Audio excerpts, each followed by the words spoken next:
দিলীপদার ৬১ বছর বয়সে যে উনি বিয়ের পিড়িতে বসছেন আমরা সত্যি খুবই আনন্দিত যে ওনার রাজনৈতিক জীবনটা অনেক দিন কেটেছে, এবারে একটা সংসার জীবনে উনি ঢুকতে চাইছেন, খুব ভালো।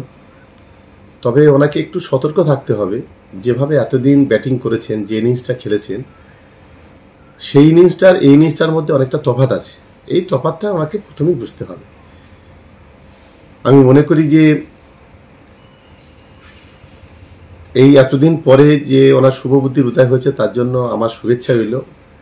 ওদের দাম্পত্য জীবনটা খুব সুখী হোক এবং আমাদের যদি একটু নিমন্ত্রণ করতো ভালো হতো। দিলীপদার বিয়েতে খাওয়ার খুব ইচ্ছা ছিল, আমি খুব খুশি, আমার শুভেচ্ছা পুরোপুরি রইল। তবে দিলীপদাকে আরেকটু অনুরোধ করব যে ওনার একটা সহকর্মী আছেন, তার একটু মাথা খারাপ, সেও অকৃতদার, তার বিষয়টি একটু দিলীপদার ভাবার জন্য আমি অনুরোধ করব।